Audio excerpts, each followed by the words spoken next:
Law intern से यौन शोषण के आरोप से घिरे रिटायर्ड जस्टिस ए.के. गांगुली को सुप्रीम कोर्ट से भी बड़ा झटका लगा है। सुप्रीम कोर्ट ने उनके पक्ष में दायर एक याचिका को खारिज कर दिया है। साथ ही सुप्रीम कोर्ट ने उस याचिका को भी खारिज किया जिसमें जस्टिस गांगुली के खिलाफ एफआईआर दर्ज कराने की मांग की गई थी। सुप्रीम कोर्ट ने कहा कि इस मामले में कानून को अपना काम करने देना चाहिए।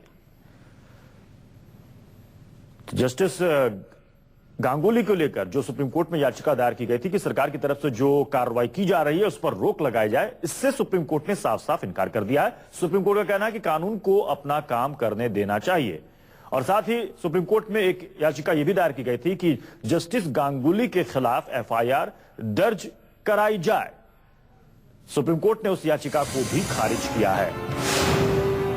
आपको बता दें कि इस बीच खबरें यह भी आ रही है कि जस्टिस गांगुली इस्तीफा दे सकते हैं पश्चिम बंगाल मानवाधिकार आयोग के अध्यक्ष पद से, इसे लेकर वो विचार कर रहे हैं। लेकिन इस बीच सुप्रीम कोर्ट से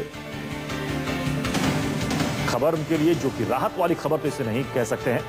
सुप्रीम कोर्ट में एक याचिका दायर की गई थी कि जस्टिस गांगुली के खिलाफ जो सरकार की तरफ से कार्रवाई की जा रही है। आपको बता दें कि हाल ही में कैबिनेट ने प्रेसिडेंशियल रेफरेंस के प्रस्ताव को पास किया था कि जस्टिस गांगुली पर आगे कार्रवाई किस तरीके से बढ़ाई जाए। सरकार की इस कार्रवाई पर रोक लगाने के लिए एक याचिका सुप्रीम कोर्ट में दायर की गई थी जिसे कोर्ट ने खारिज कर दिया है। इसे जस्टिस गांगुली के लिए एक बड़े झटके के तौर पर माना जा रहा है। सुप्रीम कोर्ट ने कहा कि कानून को अपना काम करने देना चाहिए। और खबरें यह भी है कि जस्टिस गांगुली अपना इस्तीफा देने का उन्होंने मन बना लिया है। वो कभी भी अपना इस्तीफा दे सकते हैं। हमारे साथ प्रभाकर मिश्रा हमारे संवाददाता इस वक्त जुड़ रहे हैं। प्रभाकर, क्या कहा है कोर्ट ने? देखिए प्रत्युष, दो याचिकाएं सुप्रीम कोर्ट में लगी थी। एक याचिका जस्टिस गांगुली के पक्ष में थी और दूसरी उनके खिलाफ थी। जो पक्ष में याचिका थी उसमें मांग किया गया था कि जस्टिस गांगुली के खिलाफ कोई भी एक्शन नहीं लिया जाना चाहिए, क्योंकि जो याचिका जो इस मामले में कंप्लेंट दर्ज हुई थी बहुत बाद में दर्ज हुई, तमाम तरह के आधार दिए गए थे। लेकिन कोर्ट ने याचिकाकर्ता के लोकस पर सवाल उठाते हुए याचिका को सुनने से मना कर दिया।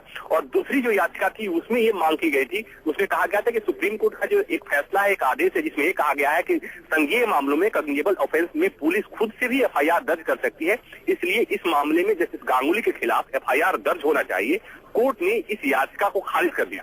तो मिलाकर ये कहें कि सुप्रीम कोर्ट से दो चीजें हुई हैं। एक तरफ मिली जुली खबर है जस्टिस गांगुली के लिए, एक तरफ से राहत और दूसरी तरफ से निराशा हाथ लगी है। प्रत्युष जी, चलिए, बहुत बहुत शुक्रिया प्रभाकर इस पूरी जानकारी की।